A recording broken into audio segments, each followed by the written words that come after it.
Friends, welcome to the spiritual discourse held on Sunday, December 8, 2024, at the Greater Toronto Area in Ontario, Canada. Today, the topic of my spiritual discourse is going to be forgetfulness and remembrance.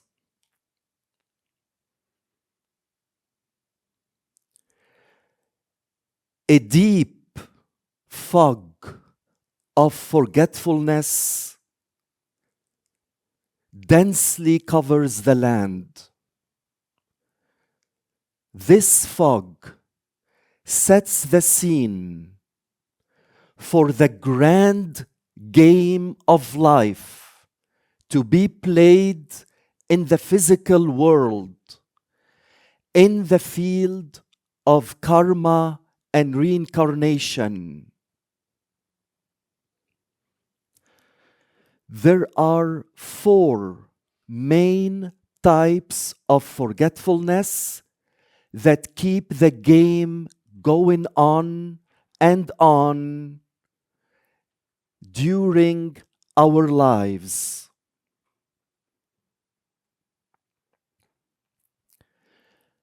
The first type of forgetfulness or amnesia occurs as we enter our next human birth.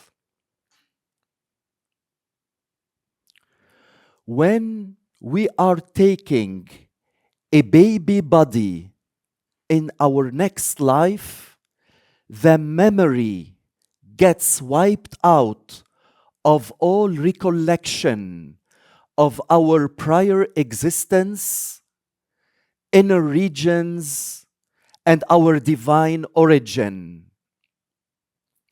We surface into consciousness and we grow into believing that we began at birth.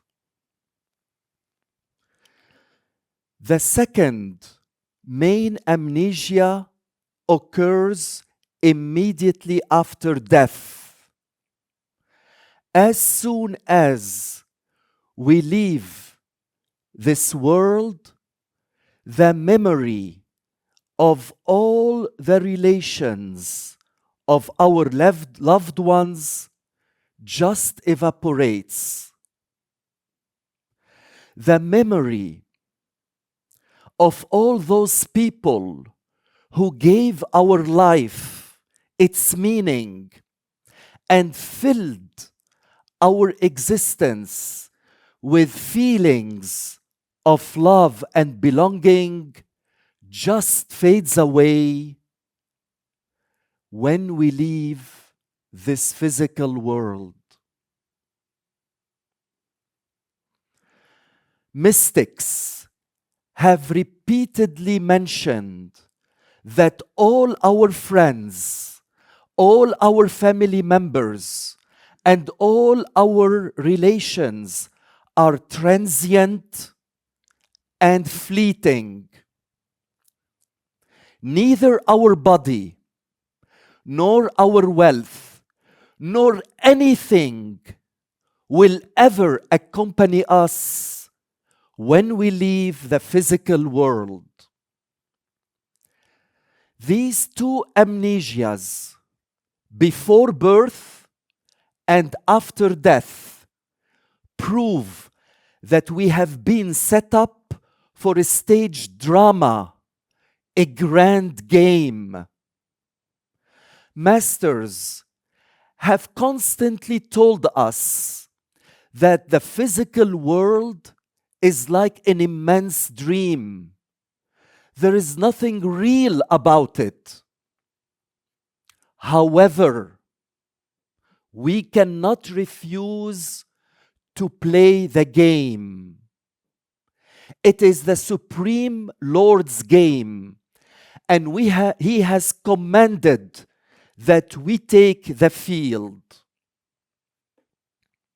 Once the game begins, then there are two further major aspects of forgetfulness that occur during our lives.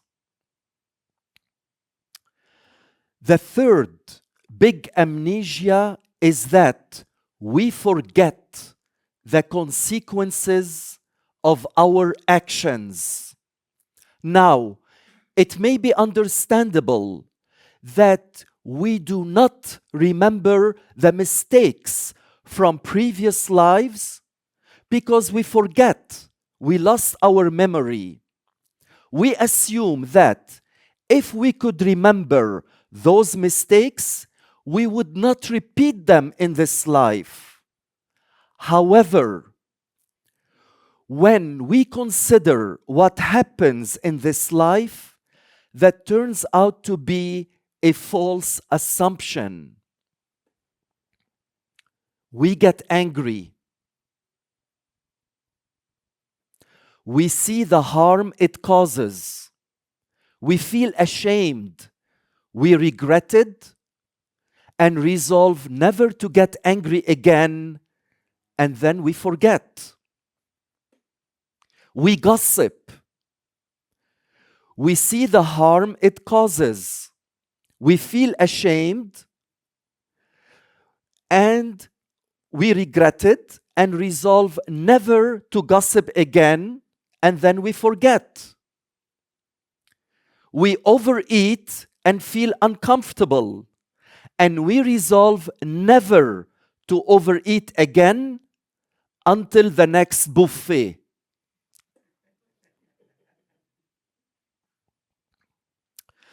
The fourth main amnesia is we forget the main purpose of life, and as a result, we forget that we are going to die. Masters and saints alerted us. Do we not forget our lives are short? That life is only a matter of a number of breaths and heartbeats?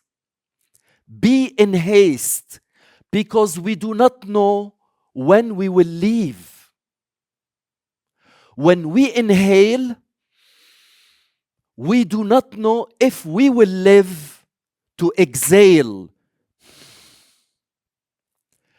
The time for the Lord is now. If we do not have time for Him now, how do we expect that He will have time for us later on? Saints, therefore, advise that we should never hesitate to take this wonderful opportunity of having a physical body in order to practice love and devotion to the Supreme Lord. This is the sole purpose of a human life. This is our true work. Masters, the role of the master is simply to remind us repeatedly about the purpose of life. Sadly, when we are born into human beings, we completely forget the main purpose of human life. This is why the role of the master is to remind us repeatedly.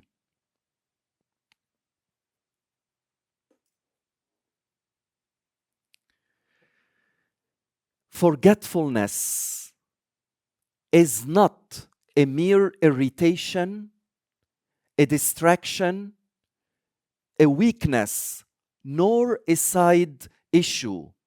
No, it is the entire game, the whole challenge.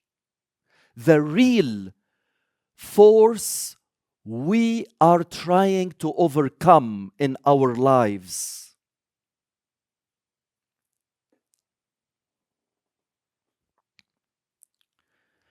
Masters have told us that the real purpose of a human life is simply to remember who we truly are, our true origin, why we were born, and how we can get rid of this relentless cycle of birth and death.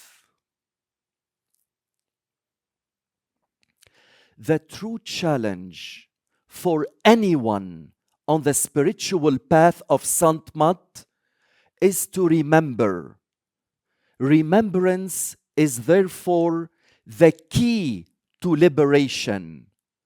But you may be wondering, aren't there people from all walks of life who are remembering the Lord every day? Isn't almost everyone in this world praying to the Lord? They are. But this is not the kind of remembrance that will truly deliver spiritual awakening. This kind of praying is really just a form of begging. Everyone wants God to be on their side. Parents pray to God to heal their sick child. People from all over the world pray to God for guidance on their worldly affairs and issues.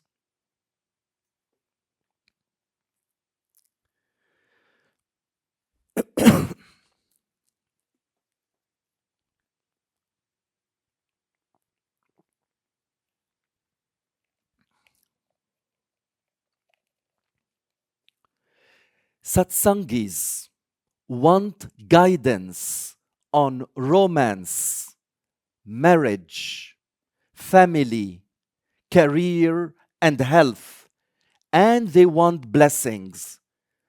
Basically, everyone wants the master to join their team, be part of their support crew, and get involved with their program.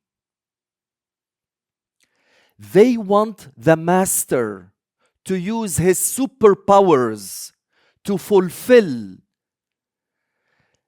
the desires, intentions, and plans of their own minds.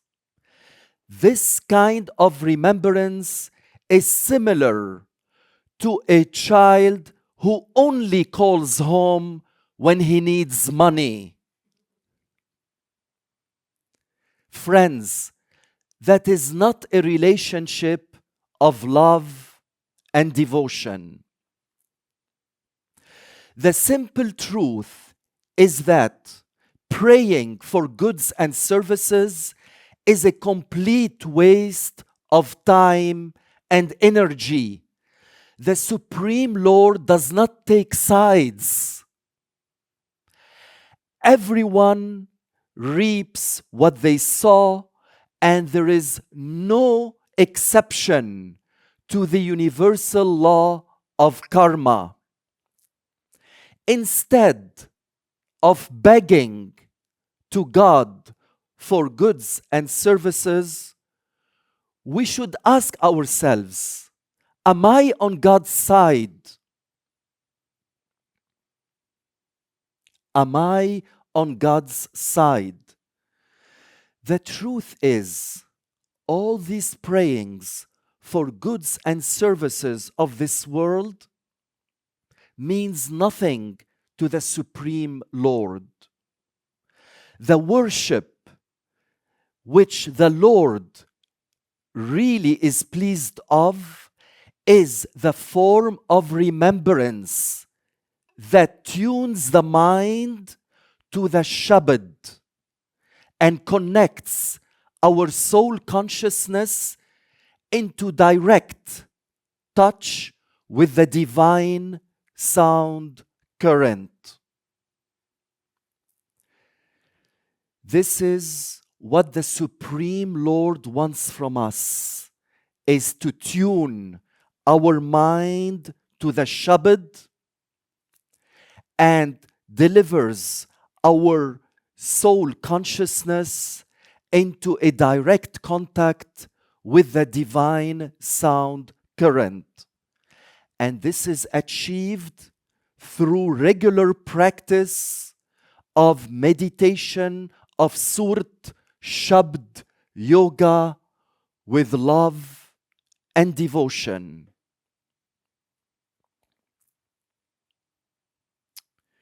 The point is, wars, conflicts, crises, calamities, and diseases have always been part of life on this earth, and they will always be. Our role is to get out from this world, not to improve it, not to create peace on earth. Masters of the highest order come to Pinda, or the physical world, for one and only one purpose. He has a list of marked souls that he needs to spiritually initiate in order for them to start the spiritual journey from the physical world to Sachkhand, the true home. In conclusion, the ultimate spiritual awakening is the return of memory of wholeness. Praying is talking to God. Meditating is listening to God. According to the philosophy of Sant Mat, the best way of remembrance is through the daily practice of meditation with love and devotion. A great Sufi saint has said, I quote, "I have chosen 3 things to know, and I have discarded all other kinds of knowledge. Firstly, I know that my daily bread is apportioned to me, and it will neither be increased nor decreased. So I have stopped trying to change it. Secondly, I owe to God a debt that no one else can pay, so I am busy paying it. Thirdly, I know there is someone pursuing me, death, whom I cannot escape from. So I have prepared myself to meet him." End of quote. Friends, let us remember who we truly are by having a brief meditation session with love and devotion. Those of us who have been spiritually initiated into Surat Shabd Yoga, gently close your eyes and mentally repeat the Simran with love and devotion. And if possible, please contemplate on the radiant form of your Master. Those of us who have not been yet spiritually initiated, please gently close your eyes and repeat any word or sets of words that is dear to you.